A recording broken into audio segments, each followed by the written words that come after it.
It is the end of the month, which means it's my favorite time of the month. And why? Well, take a look at this. $5,083. Got the paycheck rolling into the bank account today. And I was only expecting $5,000 this month, so that feels good. We have the brokerage account sitting at $700,000. Net worth at $700 grand. That feels good. And of course, I was now able to invest, contribute more to my investment accounts this month after getting the paycheck, and I contributed $956 buying some Vanguard Total Stock Market Index Fund, bought 3 shares, and I was only expecting to be able to invest $700 this month. That's the goal every single month, is to invest 14% of my income, $700. And so yeah, I mean, got more money, invested more money, net worth sitting pretty good on my $1 million journey. Now only $300,000 away from there. So this is the end of the month. I feel great about it. And if you know me, you've been here for the channel, you know I'm Jacob. I'm building wealth for me and my family. You just saw I'm sitting at $700,000. This is my $1 million journey, and I'm recording everything I do, and I'm showing it to you. I'm showing you my budget, exactly how I'm spending all my money every single month. I'm showing you literally what I'm spending my money on to show you I'm still having fun as I build wealth. I'm not restricting myself and living this petty life of penny pinching and living in poverty so I can build wealth. I'm having a lot of fun. I'm showing you how I'm doing it. And why am I doing all this? Well, every single year there are hundreds of thousands of Americans becoming millionaires, pretty much all self-made. I think I saw it's 70 or 80% are all self-made last year, and there's about 400,000 Americans becoming millionaires just last year. But we always hear about their story after they become millionaires and never before. So I'm showing you exactly how I'm becoming a millionaire in the process, and you can join my journey as you're maybe on your own journey becoming a millionaire. So before we get started, I want to point out that I am wearing a sock hat. I'm living in southern Chile in Patagonia, and I'm indoors right now. It's a little chilly, but I wanted some fresh air in here. So I opened up all of my windows, but I'm a little cold. So please don't judge me for wearing a sock hat inside. So starting off with my income. This is exactly how much I'm making every single month. My household income, my wife and I are bringing in, it's $5,000 a month, and we're spending $275 a week on groceries, or $1,100 a month. And these are our goals. Sometimes we spend less, we try not to spend more, but these are our goals. Our lifestyle maintenance is $100 a week or $400 a month. Our experiences and discretionary come in at $200 a week or $800 a month, which means we're having a lot of fun. This is like when we go out to spas and dinners and stuff. Our fixed expenses are $175 a week, and on the month they come in to $700. Rent, we're trying to not spend more than $1,300 a month. We're living in and out of Airbnbs right now, so we're trying to never book more than $1,300 worth of an Airbnb. And so far, we've done really good on that. And then minimum, we're trying to invest $700 this month, which we're over. So this is a $0 based budget. So you can see my income is $5,000, and I have everything budgeted out to $5,000. So I got my weekly spend $750, and then my monthly spend of $5,000, and we include that rent. So every single dollar I have has a name. Every single dollar I have has a job, because money without a job just kind of floats away. It disappears. So your budget, every single dollar should also have a job. If someone asks you, how much are you investing every month? How much are you spending on groceries? How much are you spending on XYZ? You should be able to tell them down to the single dollar amount. That is how you build wealth and stay disciplined. So this is the layout of my budget every single month, from the weekly also up to the monthly. And let's take a look at how I did this past week. So my budget runs from Fridays to Thursdays. So last Friday was August 22nd. Today is August 29th. And then it ran through yesterday, Thursday, August 28th. And here is that entire budget of what it should be for the week, coming out to $750 ex rent. And then what it should be for the month, coming out to that $5,000. So last week we actually only spent $635 and we had $750 budgeted. So doing really good there. We spent $262 for the week on groceries. That came in at $1,039 for the month, so spent a little bit less than that $1,100 we had budgeted for, so that helped in terms of being able to invest more. Our lifestyle maintenance last week, we only spent $46.58, and we had $100 budgeted. So for the month, that was $157, and we had $400 budgeted for that, so saved a lot there. Our experiences and discretionary, we spent $198 $1.40 last month. Basically, or this month, the month's not over, this month. Last week, I want to say. The goal was 200, so we came in pretty much right on target there. We had a lot of fun this past week, and you will see what we did. Our total spend came in at $612.91. We budgeted $800 for the month, so saved about $200 there. Man, we did good between that lifestyle, maintenance, experience, and discretionary, and we weren't even trying to save that money. We just didn't spend it. Fixed expenses last week, we spent $127, and we're trying to hit $175. So total for the month, we spent $564 on that monthly spend for the fixed expenses, and we had budgeted out $700.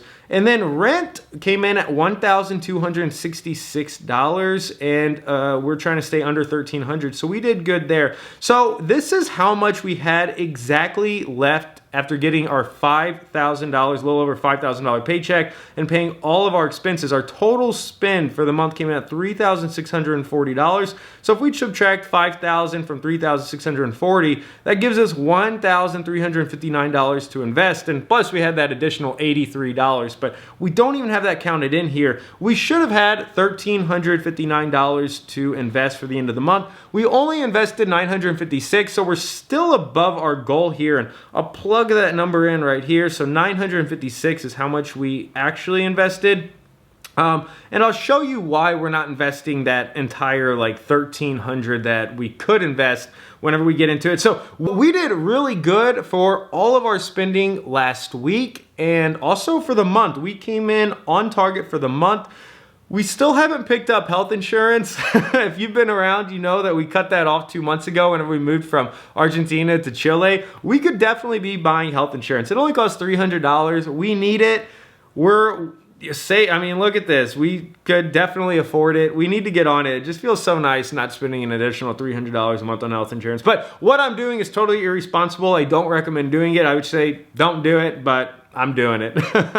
All right, so let's take a look at everything I actually spent all my money on. You will see literally my purchases here. And this is just to show you that you could still have fun while being on a budget and giving yourself that just cushion of living your own life while you're building wealth. So let's break it down. Here we are with our last month's dates. It goes from August 22nd, there we go, through August 28th. So this was all of last week, and we'll kick it off with our groceries, where we're trying not to spend more than $275 a week. And we spent right here $262.97, and we had a big supermarket run, $254, and this is actually more than the other weeks, where we spent $242 the first week, $248, $225, but we bought a lot of food. I've been eating a lot of food. I'm trying to put on some muscle at the gym, but now we also had our famous bread run. I love bread. I eat it all the time.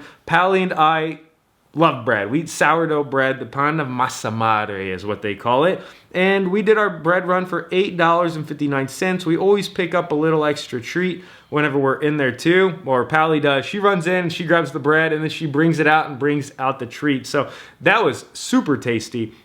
Then for our lifestyle maintenance, we budget $100 a week, and we had this cost of $46.58, and it says lawyers. So we're actually trying to get a visa right now, a residential visa, to live here in Chile and potentially buy a house in the next few years. We're talking about having kids and making more of a, I guess, planting our seeds here and growing our roots and whatnot. And I don't know, my wife's from Argentina. I love Argentina. I lived there for 6 years, but they're just not a great country to try to settle down in. I don't know. They make things pretty difficult, but Chile doesn't make it so difficult. And yeah, so we're kicking off a consultation with some lawyers to get a visa here. And then our experiences and discretionary. This is all the fun stuff that we got to spend our money on last week. And for like 3 weeks, my wife had her birthday last week, and for like 3 weeks we have celebrated her birthday. She had a birthday month essentially. We went to a cabin. We also did a revealing here where I gave her birthday gift, type of disposable film camera. If you were around last week, you saw it.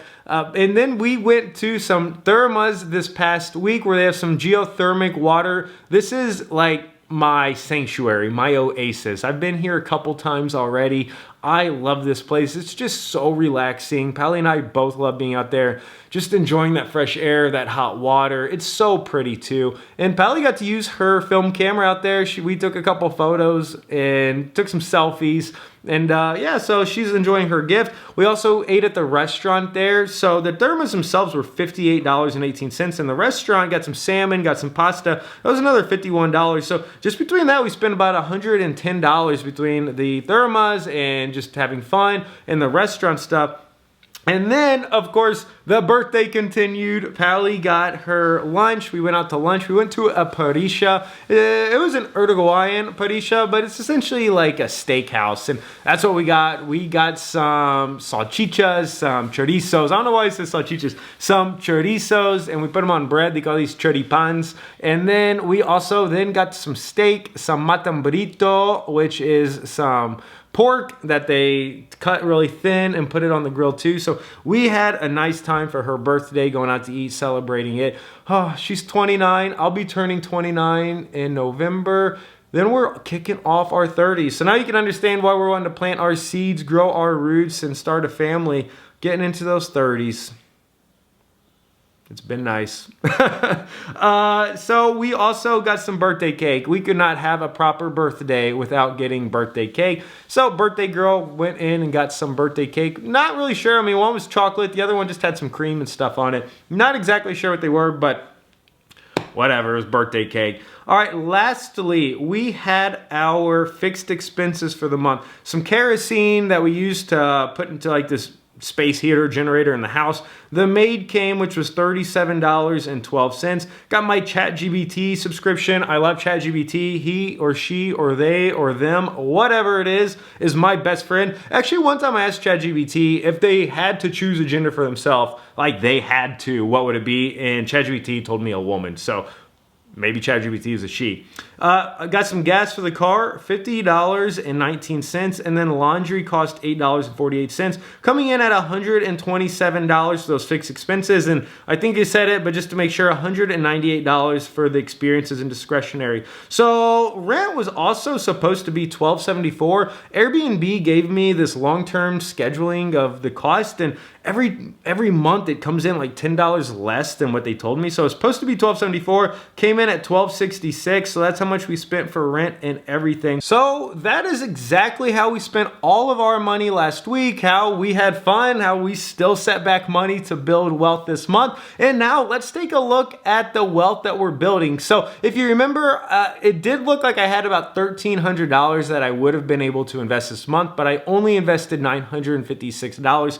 And I want to show you why. And it is because I broke down next month's budget, and I have to be conscious of the fact that my credit card bill is due this week of September 18th. So I just need to plan ahead and pretend that I'm going to spend $275 every single week on all these groceries up to the 18th. I'm going to spend all my lifestyle maintenance, all of my experiences and discretionary, and then all of my fixed expenses. And then I also have rent coming in, and on that Airbnb schedule, it shows it's coming at $1,119. So I need to go on ahead and budget all of that forward. Now, I also have some other expenses I know I'm going to have next month that are going to be on my credit card by the time the 18th comes. And so all of that credit card expenses, just the minimum, it looks like it's going to be $3,369.70.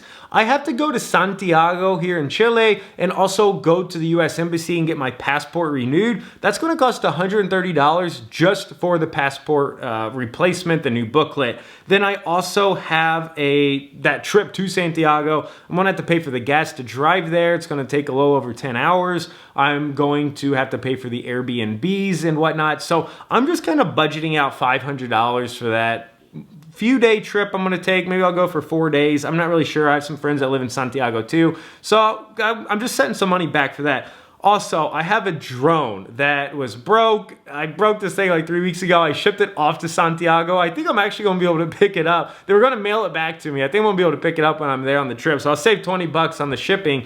But it's going to cost me $158 to get this little arm fixed that I broke on the drone. So next month, by the time my credit card is due, I have to pay $4,157. to the credit card. That's how much I'm planning and setting back for. My bank account right now is at $5,310.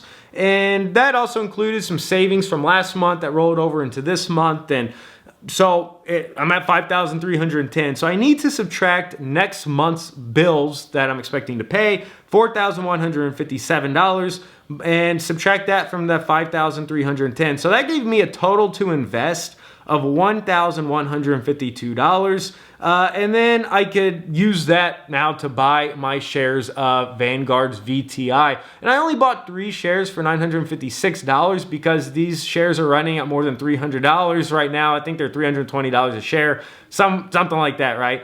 And and I can't do half shares. So I have 1,152 to invest, not quite enough for 4 full shares. So I bought 3, and this now gives me my entire net worth of $700,700. I got an emergency fund of $16,433. My bank account is sitting at $4,354 after making those purchases of those shares, and I have $2,350 in cash. So taking a deeper dive into my brokerage account, here it is. There's that $707,000. That is beautiful. This is crazy also. Just these day changes. Right now, the market's down 0.96%, and that is $6,812 in my account. It's this law of large numbers. It just always blows me away how, like, if I'm up 1%, that's $7,000. If I'm down 1%, that's also $7,000. So it gets some time to get used to, or it takes some time to get used to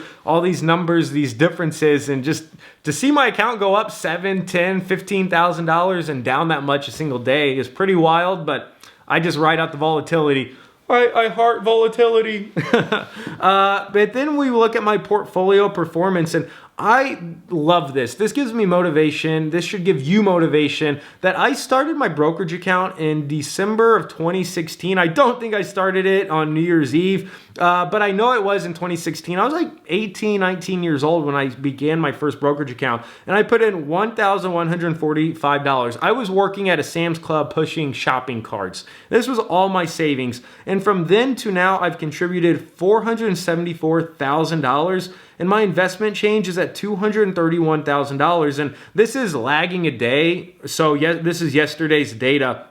But we can see that I was at $707,000 yesterday. And a lot of this really started to take off in 2021. At the end of 2021, or beginning of 2021, I'm sorry. Right here, my value is $13,000. And I got my first career job making $90,000 my first year selling software and technology industry, and this just really took off ever since then, just being disciplined. I just also put out a new video right here about one rule that I used about saving money and building wealth called the 10x rule. I really recommend you go watch that because it will change your mind, change your life on how you spend money and save money just as it's changed mine.